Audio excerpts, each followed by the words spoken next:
I was saying, and I will repeat a bit, that today we will end with uh, the journey into the classical yoga and meditation.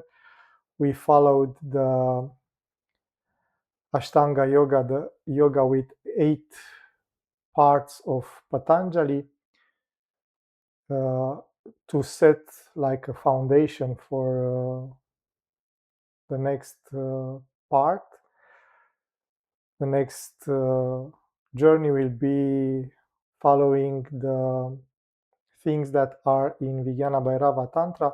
I think already some of you participate in the workshop of Sahaja with Art of Awareness, but this will be like a slow going through and trying to apply all those methods in meditation and in life, because some of them are uh, useful for meditation, some of them are just ways to be aware in our life.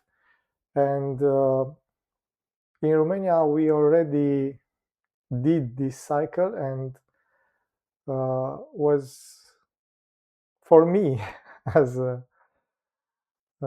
as the one that had given these lessons, was very inspiring, and I hope you will like it also. Um, those lessons will not be open like all the lessons until now are readily available on YouTube for everybody, but these will be just for the group, not because it's some big secret or something, but because we already know each other, and we can speak more freely and easily about all those things. And for this reason, so if someone is very interested, you can give, we will record, but the sessions on YouTube will be like private. You receive the link and you can look at the recordings, but uh, only those that have the link will be seeing those recordings. So if someone wants to see them, you can give the link. Is not a problem. So it's not like, again, a big secret, but it's not like anybody can see them, like these lessons that are an introduction to meditation and yoga. So let's start now. Please get in a comfortable position, close your eyes, relax, bring the mind into the here and now.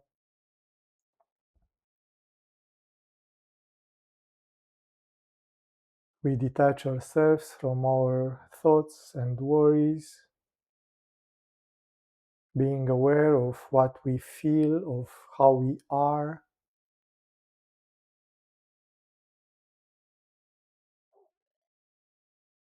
We bring our hands into Anjali Mudra, this attitude that helps us to center ourselves in the middle of the chest, a little to the right, that place that we point to when we say I, and from there we embrace everything with love, kindness, and compassion.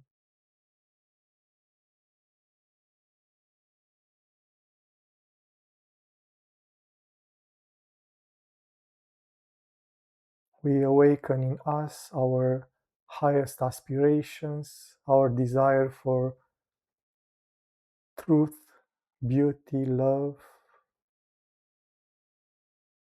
consciousness, awareness, bliss. And we offer our meditation to the benefit of all sentient beings. May they all be happy, may they all be wise, May they all be kind to each other. We offer our meditation to that mystery of existence, of being without being someone or something. God seen as the essence of our being, as the essence of this world.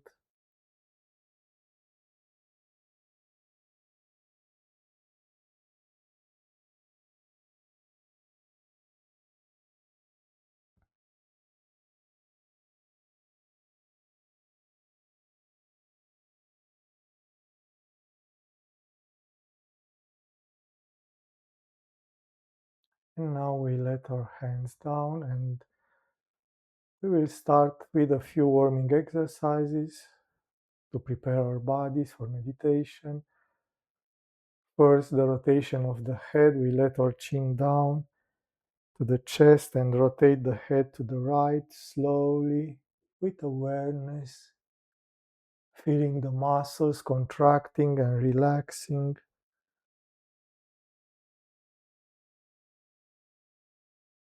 feeling the tension leaving our body, replaced by relaxation, the joy of being.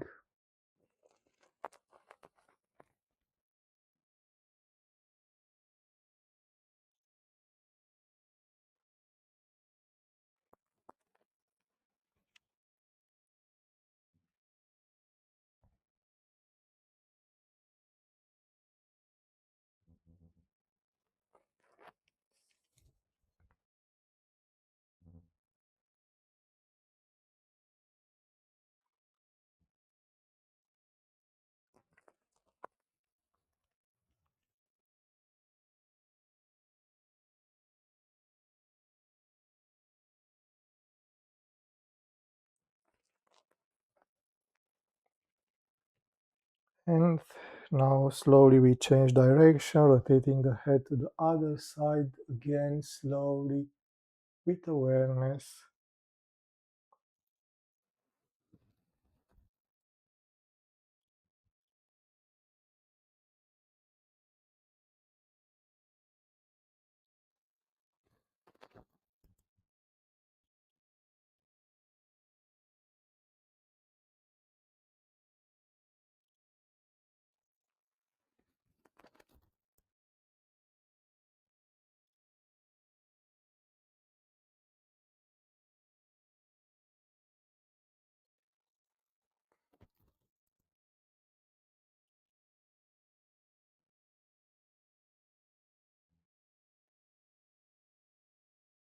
And now we relax,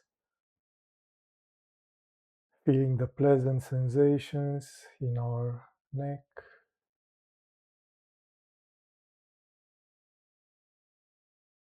And we continue with the rotation of the shoulders up to the back, bringing the shoulder blades together, opening the chest down to the front.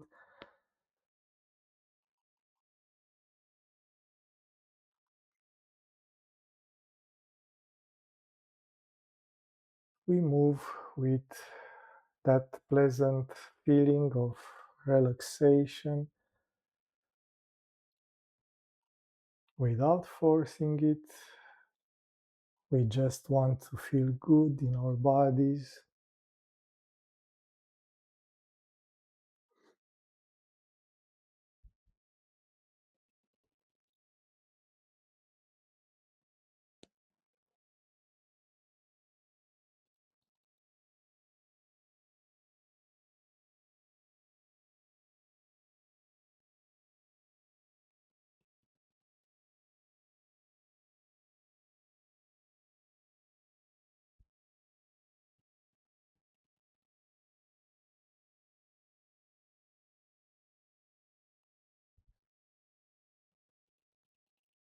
Now we relax, feeling the openness of the chest, the relaxation in the shoulders and shoulder blades.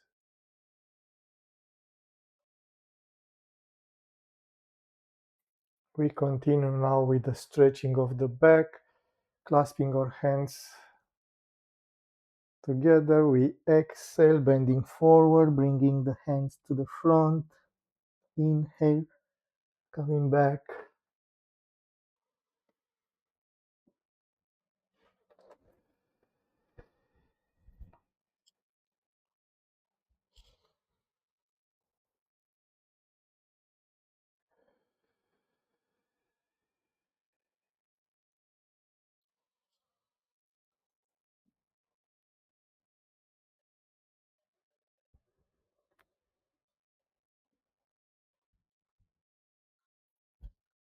And we relax.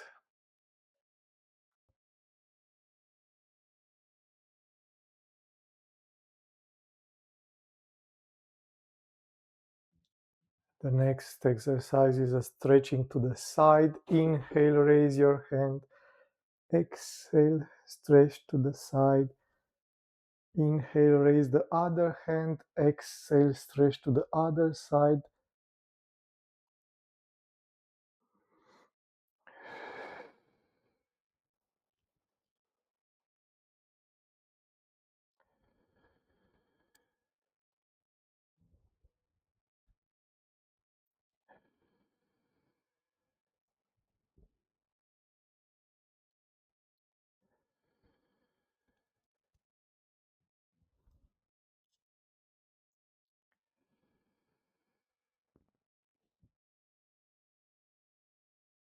And now we relax.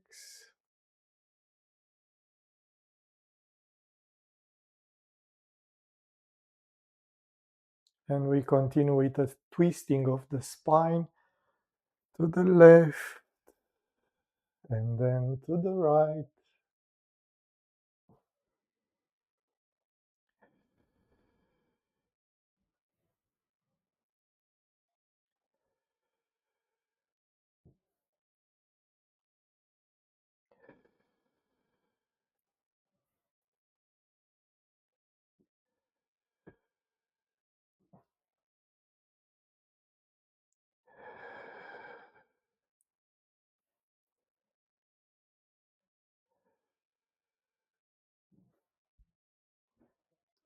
And now we relax.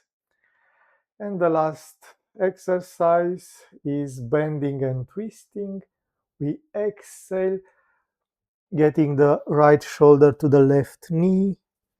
Inhale, coming back, then left shoulder to the right knee. Inhale, coming back.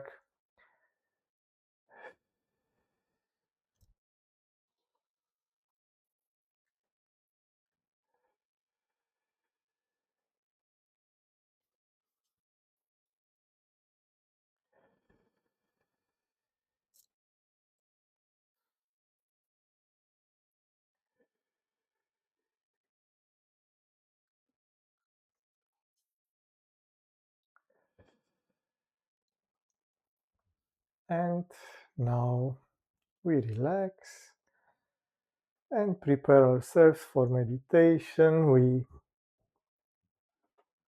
get in a comfortable position with the back straight. We try to find that inner balance between the firmness of the pose and relaxation so that we can remain still for a long period of time. In this way, transforming the stillness of the body into the stillness of the mind.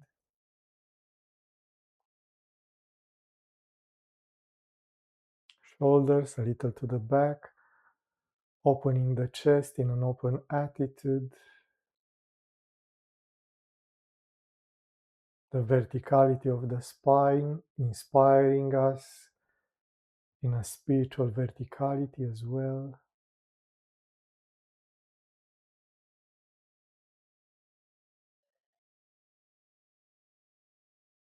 We keep the mind into the here and now, following the gentle movement of the breathing. As we relax, the breathing becomes more superficial, more slow.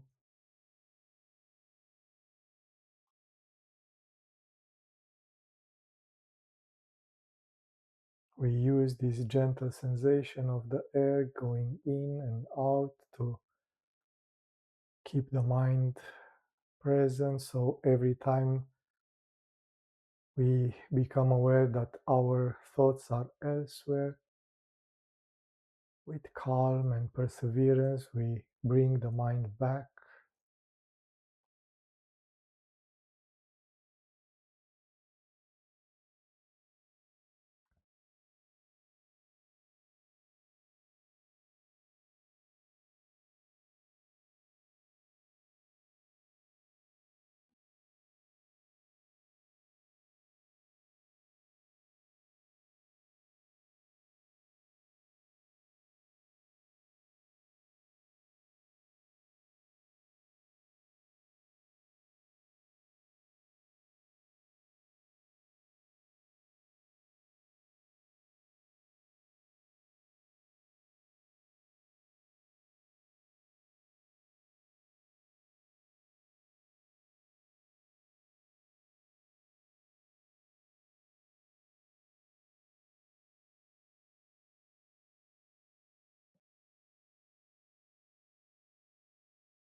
Following the breathing, we become more aware of this moment of void, of pause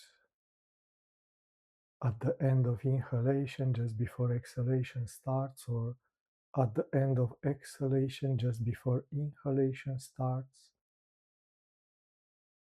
There, the mind remains suspended in between thoughts, in between breathings for a second or two. So we inhale, pause, exhale, pause.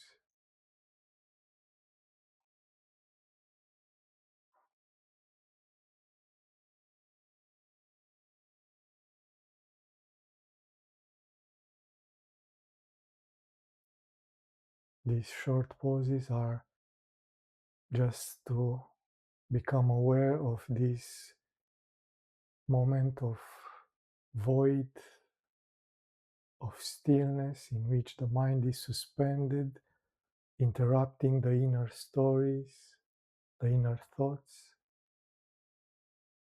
In this way, we become aware of this background of silence, of quietness, of stillness, on which thoughts, emotions, sensations appear, remain for a while, and then disappear, and we continue to exist. Inhale, stillness. Exhale, stillness.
in this inner space of quietness, of stillness that is called Hritakasha, the space of the heart,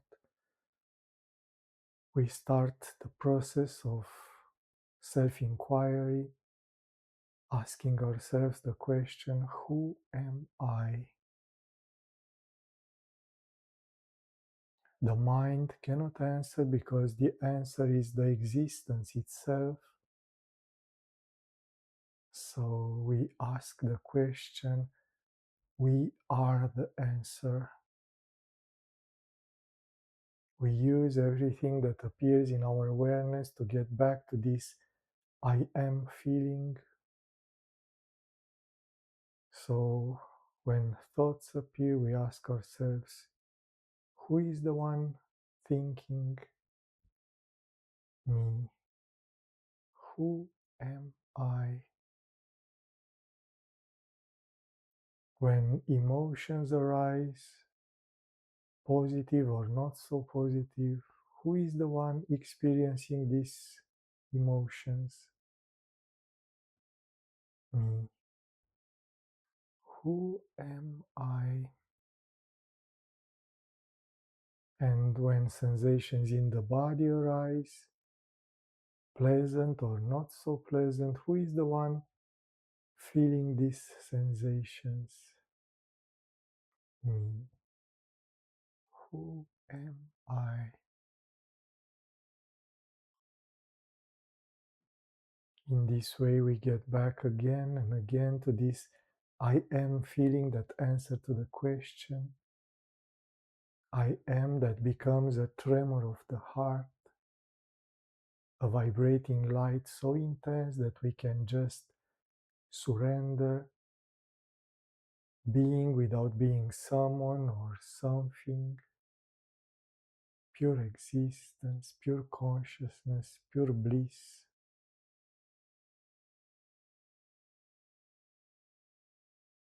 In this way, we detach ourselves from the identification with the body, with the senses, with the mind, with our memories, with our desires or our fears.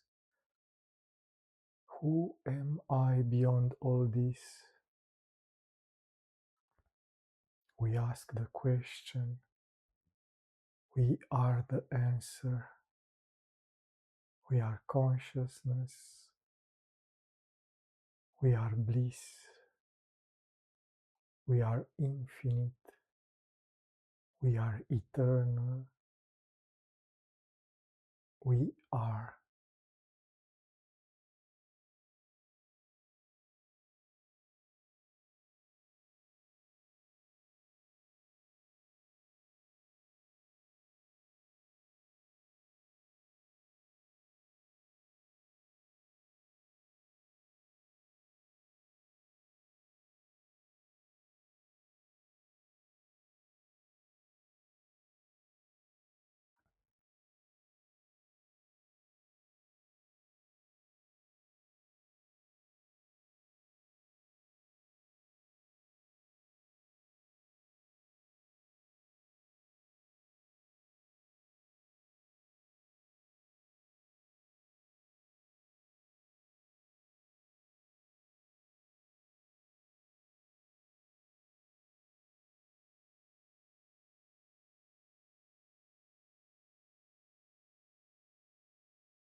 keeping the awareness of the spiritual heart, the pure I am feeling.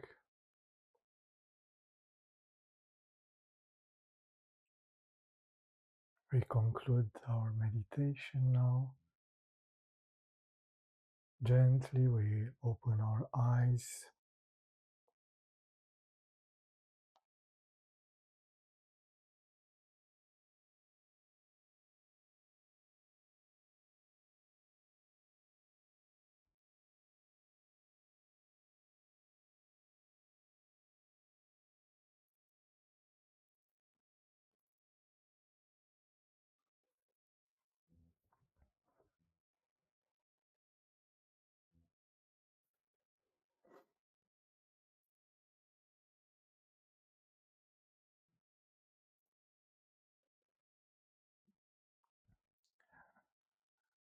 So, like I promised you, we will continue today to speak about samadhi. In Yoga Sutras, Patanjali speaks about different kinds of samadhi, but all the texts and traditions usually divide this experience in main two main categories, two main ways. Patanjali, for example, uses samprajnata and asamprajnata samadhi. Prajna means wisdom, knowledge. So one is with knowledge, with wisdom, and the other one is beyond knowledge or beyond wisdom. But in Advaita, for example, they use Savikalpa and Nirvikalpa Samadhi. Savikalpa means with thoughts or with a kind of thinking, let's say like this. And Nirvikalpa is beyond thinking, beyond mind.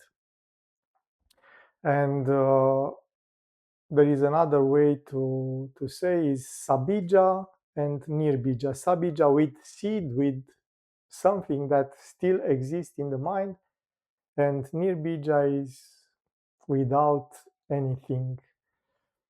And this kind of explaining samadhi is because there is a higher state of meditation, of contemplation, in which we still have our individuality. And for this reason, we have the chitta, the individual consciousness, and the other one is the transcendent one, the unity is beyond our individuality.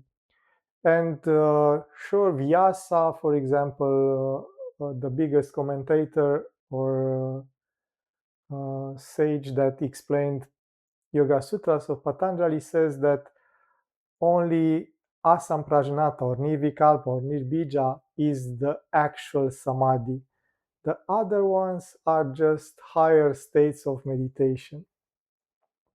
And I think I already told you about this, but still it's good to remember. In this samprajnata, in which there is still knowledge, Patanjali discerns different stages. He actually speaks about a parinama, a samadhi parinama. From the retreats you are used with Nirodha parinama, but actually Patanjali speaks about four kinds of parinamas. Parinama means transformation towards. And sure, I will tell you a secret now. The Shaivism workshop will be about this kind of stages. In Shaivism, it's called krama, sequence. So transformation usually is not sudden. It's not like one moment I am in a way, and the next moment I'm liberated and a sage. Usually, there are some stages, there are some steps, different levels. So parinama means this transformation through stages towards something. Nirodha parinama is the transformation towards cessation of the mind. Samadhi parinama is the transformation towards this kind of asamprajnata samadhi. But in this transformation, there are these kind of stages. And I will try to explain these stages. Sure, is not the most clear explanation, but I hope brings some light in this kind of higher states of meditation. And I will try to link this with uh, self-inquiry, with the Hridaya meditation, so that we can recognize different levels of uh, meditation in self-inquiry, in Hridaya meditation. So the first kind of samadhi that Patanjali speaks is called savitarka. Uh, Vitarka means with inquiry, with uh, reasoning. So, and usually this kind of samadhi, it's called the shtula samadhi, the gross, the samadhi about the world as we perceive it with the senses. So the external world. What this means. So at first, when we try to quiet the mind and achieve a higher level of meditation, we still have a kind of image about the object of meditation. So, like I said, I will link it with the Hridaya meditation. So, when we ask ourselves, who am I? Usually, this I is the way in which we perceive ourselves. And at first, it's about the body, even if it's not this external body, but the way in which we see ourselves. Because uh, we think, oh, but I see myself exactly as I am. But for sure, you encounter some person that say, I am so fat, and in actuality is not that fat, or maybe sometimes it's quite slim, or I am ugly, but for sure uh, her lover sees her as the most beautiful one. So you see, is the way in which we experience ourselves as a being, but is an material or external being, is not the essence of our being. Yes. So at first, we are focused on this kind of me, myself, this kind of image that we have about ourselves as a woman or man, or beautiful or not so beautiful, or wise or not so wise, or any kind of this. Is not something that we express like this. We don't say, I am this body, or I am, because we know from Hridaya that I am not this body. So our mind understands that the reality that we search is not this reality. But when I ask myself, who am I? At first, this I is this expression in this world of myself. Yes. So this image. And you see, Vitarka is very suitable for Hridaya because we ask ourselves, who am I? Is an inquiry, an active inquiry to discover what is this I. And sure, is this kind of I am this, but who is the one who is perceiving this? Also, something more subtle, and so on and so forth. But this is the beginning of samadhi. The beginning of meditation, sure, is sitting the body, calming the breathing, bringing the senses in, all the steps of Ashtanga of Patanjali. But, and for sure, is the concentration, the start of meditation, when the mind becomes focused uh, in those parinamas that I told you. Another one is ekagrata parinama, the transformation towards focusing on a single point, to have a mind focused on a single direction. So this is the start of meditation, in which all the thoughts are focused on discovering who am I. But again, the start of samadhi is that I start to have a mind focused on this reality of myself, but this reality of myself is still,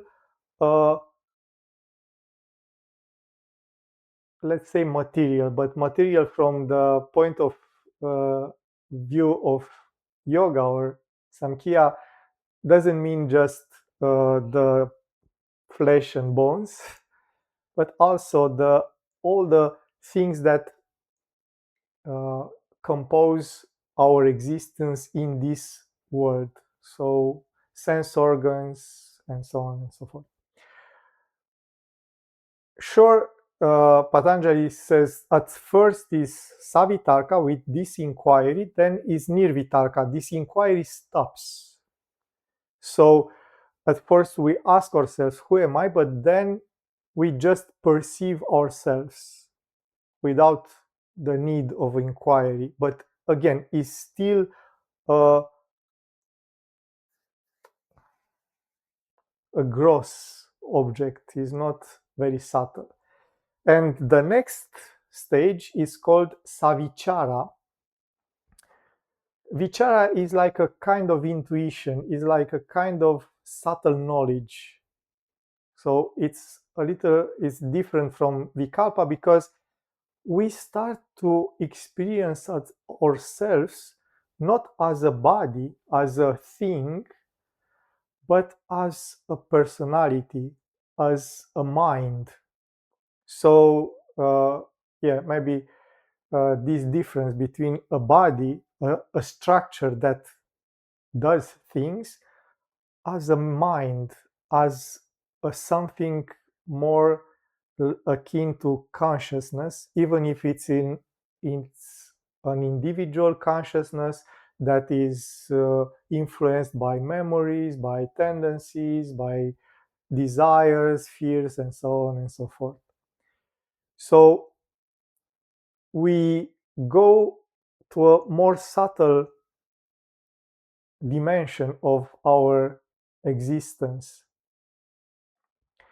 And in this stage, uh, yeah, I usually I usually try to explain these different stages of samadhi, also using the Maya koshas, the shells of uh, individual consciousness, of divine consciousness. So you remember the koshas. Yeah, the first one is Anamaya kosha, the body of flesh and bones, the one uh, that is made by food. The actual Anamaya means the body of food. Yeah, we eat and we grow and like this. and is the physical body. Then we have the pranamaya kosha, which is the energy, pranic energy, the vital energy.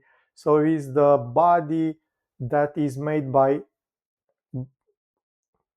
or from energy. And then we have manomaya kosha, which is the actual mind. When we speak about savitarka, the samadhi with questioning, with inquiry, we usually speak about these first three koshas, which are the body, the physical body, the energetical body, the body made by energies, the pranamaya kosha, and the lower mind, the mind that contains our image of ourselves, yeah, the way in which we perceive ourselves. So these are uh, the first kind of perception of ourselves. So we can feel ourselves as a body, as a physical body, as an energy that follows the structure of our body. You know, in meditation, when you go a little bit deeper, you start to feel that you are not material, but like an energy, still having the form of the body. That is the pranamaya kosha. And there are the chakras felt and so on. And then the mind, the lower mind, the mano maya kosha, is this kind of uh, inner perception, how I am inside, is the body that we form through our way of thinking. So I hope it's not uh, too difficult to grasp this, but these different kind of bodies represent different stages in our meditation. Yes, the way in which we feel ourselves from the inside. And then this nirvichara is about vijnana maya kosha. Vijnana means the true knowledge. So the knowledge of mano maya kosha, the body of the mind, is a mental knowledge, is a logical knowledge, is like okay, I see, then this thing is real because I can see it. If I cannot see it, then it's not real. Yes, but and sure, we can infer or deduce something. So if I hear the rain, then when I go outside, I take an umbrella because I know that if I hear the rain, then outside is raining. Yeah. So this is the mind, the lower mind. But the higher mind is that mind that uses a different kind of knowledge. Usually it's called intuition, but it's more like an illumination. Uh, is the difference between knowing something and understanding something. Uh, you remember those moments in which you, oh, now I understand. Yeah, that moment is Vijnana Maya Kosha. Is that moment in which you have the understanding, but you cannot explain it logically. You just know. And sure, if you want to, you can write a book about that understanding. It's like that moment of Evrika of Archimedes. Yes, he stay in the bathtub and suddenly, Evrika, I understand the principle of displacing the fluids and such. Sure. First, he just had that understanding, but then he used the lower mind to explain that understanding and formulate a theory and such and such. But first is just that moment. Oh, yes, now I see, now I understand that. So you see this kind of knowledge appears in meditation when suddenly everything is clear. In Buddhism is called the clear mind. Suddenly everything is clear and you don't have to explain it. You don't feel the need to put that knowledge in words and in a story. The story pertains to the Manomaya Kosha, the lower mind. The understanding, the true knowledge that doesn't need explaining is from this Vijnana Maya Kosha. So Vichara is more about this understanding. Suddenly you become, suddenly, it's a process, it's a parinama, it's a transformation, but you reach this moment in which you become aware that everything is clear. You don't have to explain anything. Everything is quite clear. Yeah. So this is the moment of vichara. The mind is calm and everything is clear. You know, but you cannot explain what you know. You can explain, but then that means to go lower. When you want to put it in words, then you have to go lower. And for sure, there is a moment in which even this kind of wonderment, because it's like a wonderment, it's like, oh,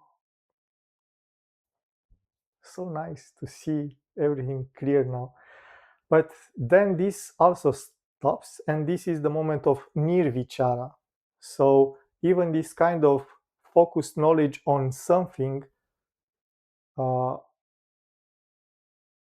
subsides, and then the next is called sananda, with bliss, with beatitude. Yes.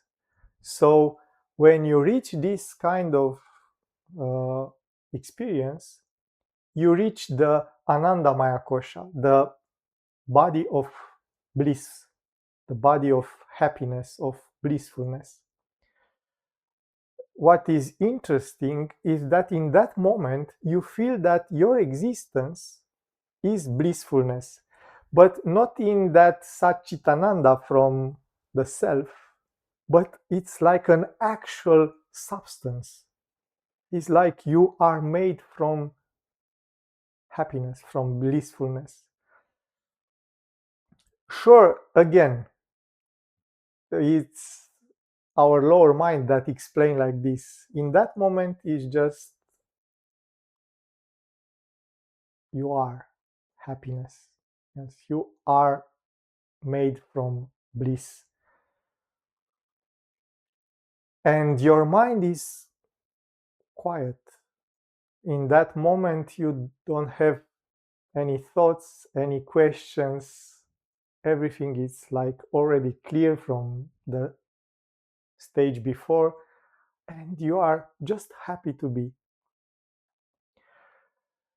And then there is another stage in Yoga Sutras that is called sasmita. Asmita means ego, and this is like they explain it like in sasmita, the mind is the object of meditation. The mind is in the sense of chitta, and maybe the mind is misleading. When we say the mind, we think about something else, but chitta means individual consciousness.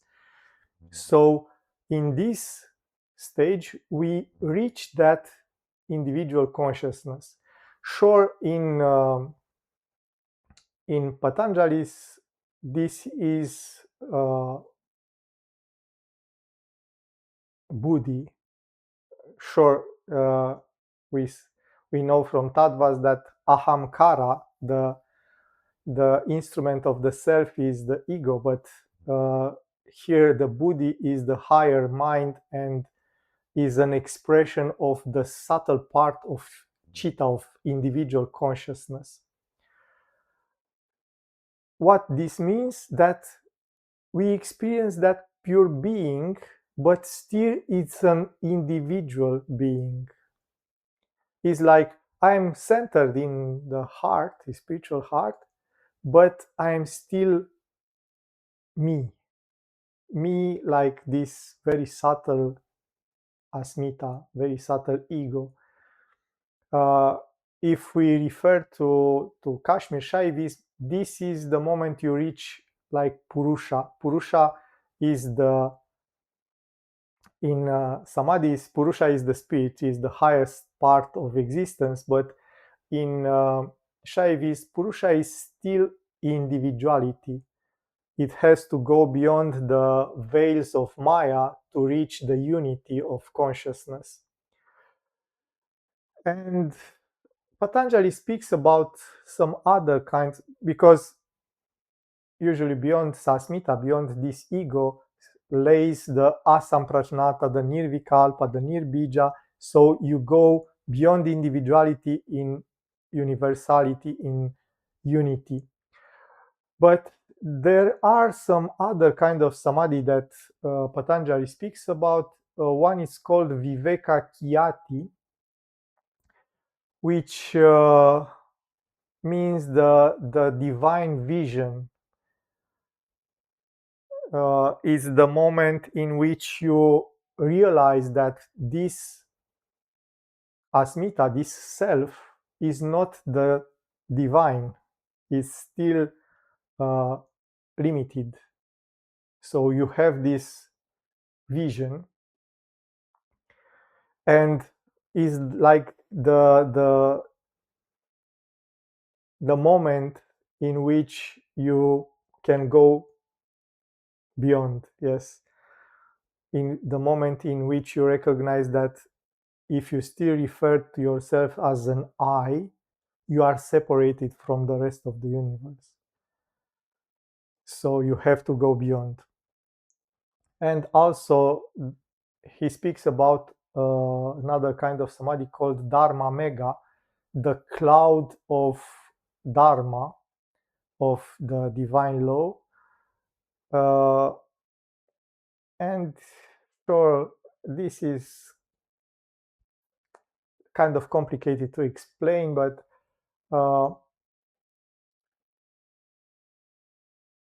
they say that this moment is like a rain of grace. You are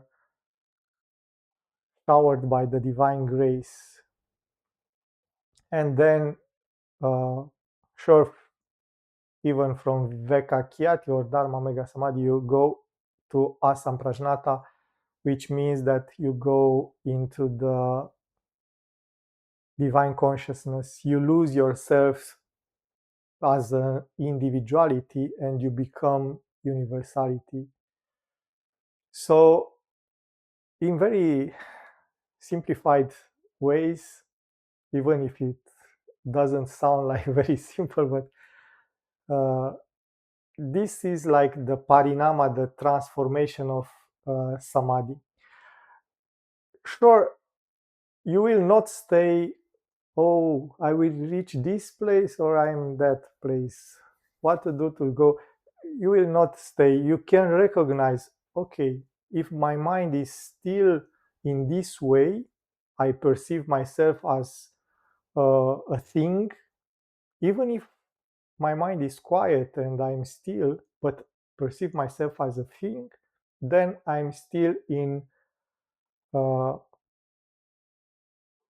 in that vitarka, savitarka samadhi. If I perceive myself in that clarity, my mind is clear and I have that intuition of myself, then I'm in savichara. If I perceive myself as bliss, pure happiness, then I am sananda. If I perceive myself as still an I, even if it's a blissful I, separated from the rest of the universe, even if my consciousness is expanded and is like big and such, but still an I, then is sasmita, and so on. It's it's a little bit easy to understand if you look it from the Maya Kosha's point of view. There is another explanation of samadhi which is interesting, and it refers to savitarka but also to savichara. And I will tell you very fast also this, because it's an interesting point of view to look at samadhi. The knowledge that we have usually is composed from three parts. When we meditate on something, but because usually when Patanjali speaks about meditation, he has an object. Even if that object is ourself in Hridaya meditation, is something that we focus our awareness towards. So again, linking with the Hridaya meditation, when we ask ourselves, who am I?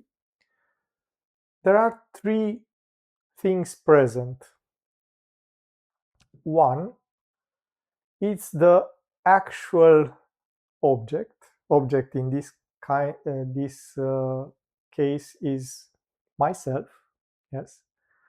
Then there is the concept, the word, the concept of I, and then is my experience regarding that object, that I. So let's go back a little bit. Let's refer that we want to meditate on an apple, yes, a fruit.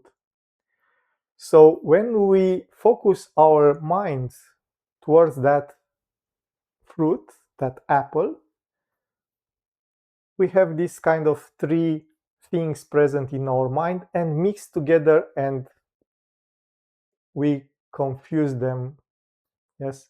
So we have the actual object, the name, the concept, and our knowledge about that object. What this means? Uh, the object is that object that we look upon. Yes, it's an apple. Yeah, but for the reality of that object is not an apple. It's just an object.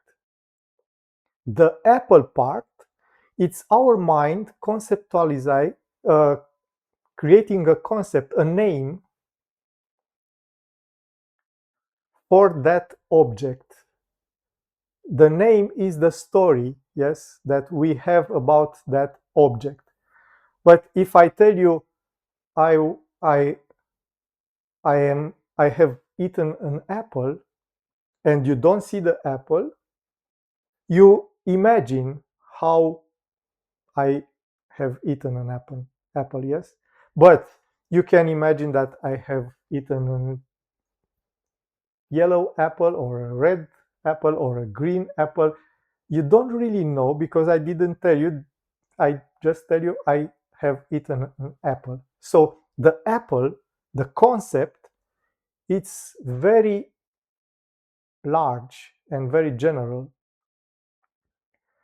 But still in our mind, when we look at the actual object that is the apple, we have in the mind all the apples that are uh, and contained in that name. And still, we have our knowledge, all the apples that we tasted, all the moments in which we saw an apple, all the moments in which someone tells us about an apple, and so on and so forth. So we have this kind of knowledge, we have this kind of concept, and we have the actual object that is not an apple. It's just an object that we named as an apple. So when we ask ourselves, who am I? In our minds, again, are these three things. There is the actual I, the divine consciousness. There is the concept, all the things that we understand by when we say I. At first, we can understand the body, we can understand the mind, we can understand, yes, this I can be different things. And then the experience that we have, me as an I, yes. So the samadhi means that we want to get rid of the concept, the story, the name, and our experience, so that the reality of I, which is not an I by itself, is just existence, yes, can remain. So the process to reach samadhi means that we have to actually renounce and get rid of the concept, the story, the name, and our experiences towards that, which is quite difficult because in our minds there are quite inseparable. Yes, we I don't think until now you thought about this like in this way. For you, oh, it's just I. You don't think about that when you say I, there is the actual reality, there is the concept, the knowledge, and the experience. And what stays in between the reality and your awareness is those things, the story, the concept, and the experience that you associate it with I, which is not the I per se. Yeah, it's like the apple.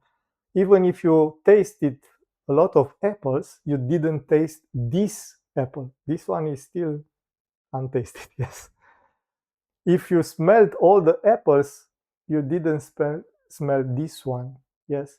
So this is the difference between the past experiences and the reality. And the same with the name.